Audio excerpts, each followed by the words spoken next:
pagi, salam sejahtera bagi kita semua. Puji syukur marilah kita panjatkan kepada Tuhan Yang Maha Esa yang telah memberikan rahmat dan hidayah-Nya kepada kita semua dapat berkumpul pada pagi hari ini. Perkenalkan, saya Siti Latifah, mahasiswa Universitas Pakuan, Fakultas Ekonomi dan Bisnis, Program Studi Manajemen. Saya akan memaparkan materi tentang quarter life crisis di kalangan mahasiswa. Tujuan presentasi ini adalah untuk memahami fenomena quarter life crisis di kalangan mahasiswa, serta bagaimana sih cara menghadapinya agar menjadi proses pembelajaran diri menuju kedewasaan. Nah, mungkin sebagian dari kita pernah merasa cemas dengan masa depan, bingung dengan arah hidup, ataupun membandingkan diri dengan orang lain. Nah, apakah itu hal wajar? Dan bagaimana sih cara kita menghadapinya agar tetap bisa berkembang? Mari kita bahas bersama-sama pada kesempatan kali ini. Baik, yang pertama itu, apa itu quarter life crisis? Quarter life crisis adalah masa krisis emosional yang biasanya dialami oleh seseorang yang berusia 20 hingga 30 tahun, di mana ia mulai merasa bingung, cemas, dan ragu terhadap arah hidupnya, baik itu dalam pendidikan, karir, hubungan, maupun jati diri. Nah, fenomena ini sering dialami oleh mahasiswa tingkat akhir atau fresh graduate yang sedang bertransisi dari dunia kuliah menuju dunia kerja atau kehidupan dewasa. Selanjutnya di sini ada ciri-ciri quarter life crisis. Ada 5 poin. Yang pertama itu merasa bingung dengan arah hidup, di mana ini kita sering merasa tidak tahu harus mengambil langkah apa ke depannya, baik dalam karir, hubungan, ataupun tujuan hidup. Yang kedua yaitu ada membandingkan diri dengan orang lain. Melihat pencapaian orang lain membuat diri kita merasa tertinggal ataupun kurang berhasil. Yang ketiga ini takut gagal atau salah pilih jalan. Merasa takut membuat keputusan yang salah, membuat kita ragu untuk melangkah, sehingga sering menunda-nunda. Selanjutnya, merasa kesepian dan kehilangan arah, di mana walaupun kita mempunyai teman ataupun sahabat dan aktivitas sehari-hari, kita ini merasa tetap hampa dan tidak tahu tujuan hidup kita. Yang terakhir itu sering ragu dan kurang percaya diri, di mana kita tidak yakin dengan kemampuan diri kita sendiri dan mudah meragukan keputusan yang sudah kita buat.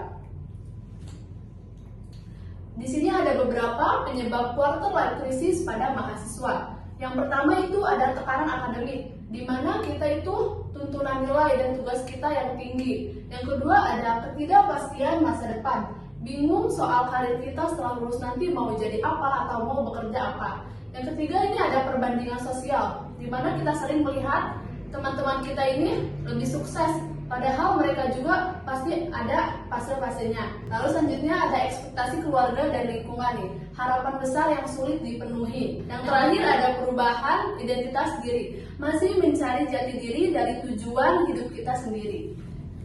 Selanjutnya di sini ada dampak quarter life crisis pada mahasiswa. Di sini ada 2 dampak. Yang pertama itu dampak negatif dan yang kedua itu dampak positif. Nah, dampak negatif yang pertama ini merasa bingung dan kehilangan arah hidup. Yang kedua, munculnya rasa cemas, stres, serta ketakutan terhadap masa depan. Yang ketiga, penurunan motivasi belajar dan produktivitas. Yang keempat, menjadi mudah lelah secara mental dan juga emosional. Yang terakhir itu mengalami keraguan dalam pengambilan keputusan penting. Nah, di sini juga ada dampak positifnya. Yang pertama itu lebih mengenal diri kita sendiri dan memenuhi tujuan hidup. Yang kedua, tumbuh menjadi pribadi yang lebih mandiri, kuat menghadapi tekanan. Yang ketiga, belajar menerima kegagalan sebagai proses pembelajaran. Yang keempat, menjadi lebih realistis dan bijaksana dalam pengambilan keputusan. Dan yang terakhir ini meningkatkan kesadaran diri untuk berkembang dan memperbaiki diri. Nah, quarter life crisis ini berdampak tergantung bagaimana sih mahasiswa ini menghadapi quarter life crisis ini. Selanjutnya di sini ada solusi untuk menghadapi quarter life crisis pada mahasiswa. Yang pertama itu mengenali diri kita sendiri nih, dengan memahami apa minat kita, nilai kita kayak gimana, dan tujuan hidup kita. Yang kedua itu mengatur waktu dan prioritas agar tidak terbebani oleh ekspektasi berlebihan. Yang ketiga, membangun lingkungan pertemanan yang positif dan saling mendukung.